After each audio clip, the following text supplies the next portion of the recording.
Civilization after civilization emerged on this beautiful earth and achieved majestic heights and glory. They emerged at a point in time and disappeared from the face of the earth at some other point. Perhaps the only civilization that is still vibrantly alive and thriving in the midst of immense challenge and obstacles is the one that emerged from India no less than 10 millennia ago. This civilization blossomed not by brutal military power, nor with trade and commerce, and not by mere intellectual prowess. Such kinds of power usually get destroyed by the inherent vanity, false sense of importance, anger, pride, desire, greed, jealousy, and competition. India cultivated immortal spiritual powers and kept this wisdom safe in her bosom for many millennia for the sake of the preservation of humanity. And whenever India came in contact with the outside world, be it through military aggression or invasive trade and commerce, her spiritual wisdom spread silently for the welfare of others. This process happened untold number of times, according to Swami Vivekananda. Sri Ramakrishna, the sage of India, silently experimented with many spiritual traditions, which culminated in proving the veracity of those various paths. His consort, Holy Mother Sri Sarada Devi, also led an extraordinary spiritual life. The time was ripe for the modern world to come in contact with India at this juncture, as the development in communication and travel helped bridge the gap between the West and the East. This was an opportune moment for India to share its glorious spiritual wealth with the rest of the world. Swami Vivekananda firmly believed that it was Mother India who pushed him to come to the West. He therefore participated in the Parliament of Religions in Chicago and delivered his historic address on September 11, 1893. Subsequently, he spread the message of India in America and in Europe for about 4 years. He again visited the West in 1900 and taught the essence of Vedic wisdom. His teachings gradually spread to various cities in the United States as more and more seekers yearned for a clear path to spiritual fulfillment. The Portland Vedanta Center was born as a result of this yearning. Though Swami Vivekananda never physically came to Portland, his spirit was firmly present in some of those students who settled in Portland. Their sincere dedication and resolve made an indelible impression on the center and its continued growth today. Swami Abhedananda of the New York Vedanta Center attracted the first group of devotees in 1901 as he traveled from Tacoma, Washington to San Francisco, California. In January 1904, the devotees wrote a letter to the Vedanta Society of New York requesting a Vedanta Society to be established in Portland. Then, in the summer of 1905, Swami Abhedananda, traveling with Herschel C. Parker of Columbia University, who was also the president of the New York Vedanta Society, spent a few days in Portland meeting with local devotees and attending the Lewis and Clark Exposition. That same summer, Swami Trigunatitananda, another direct disciple of Sri Ramakrishna, paid the Portland group a visit and conducted some classes. The group was called the New Thought Group in Portland, also known as the Advanced Thought Society.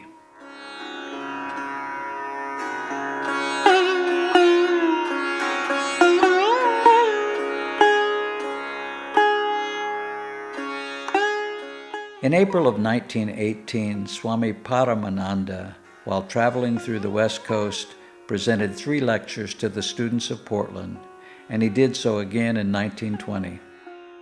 Swami Prabhavananda arrived from San Francisco, California in September 1925 by invitation from the city of Portland and spoke at the public library on September 23rd.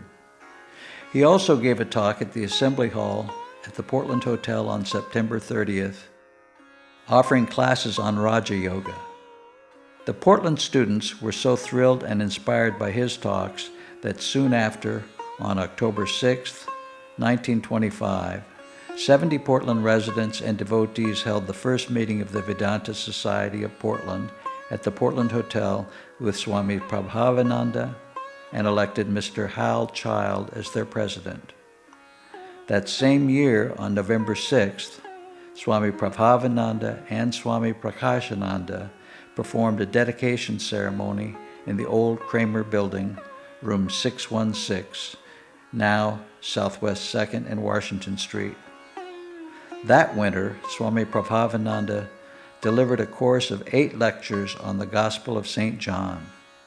In 1926, the Society published 2 booklets of his talks. On September 9, 1927, the Society moved to a hall at Southwest 11th Avenue and produced 2 more booklets. The center also had a good fortune of Swami Madhavananda's visit on June of 1928. On September 14, 1928, Mrs. Carrie Mead Wyckoff, Lalita of Pasadena, California, offered to deed the Vedanta Society of Portland 10 acres of land in Lake Oswego for use as an ashrama.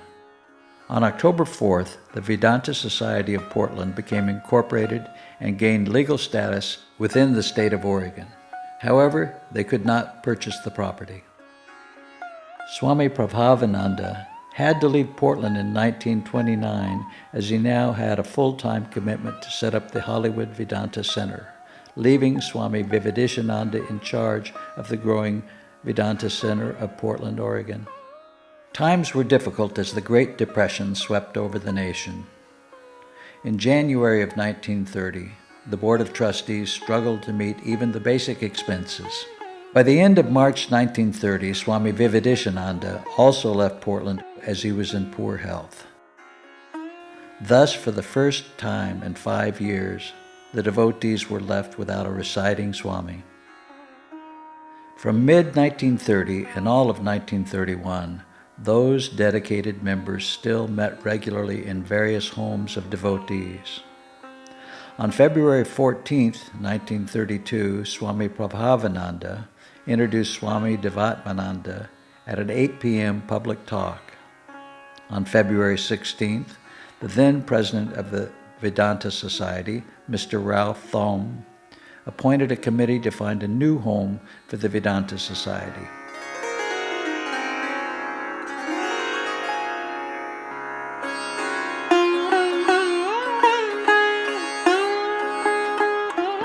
They settled on a home at 721 Northeast Halsey as the home and the temple for Swami Vivekananda.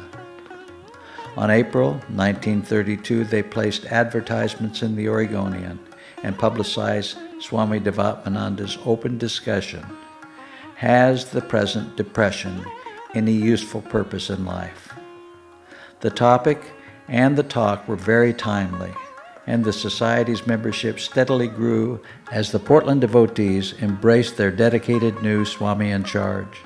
He engaged his students in various ways: picnics, evening classes, participating in interfaith lectures, Divine Science Church, besides the Sunday lectures. Now, let us celebrate the journey of the growth and the development of the Vedanta Society of Portland.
ourselves and all we have at the feet of Mother Durga.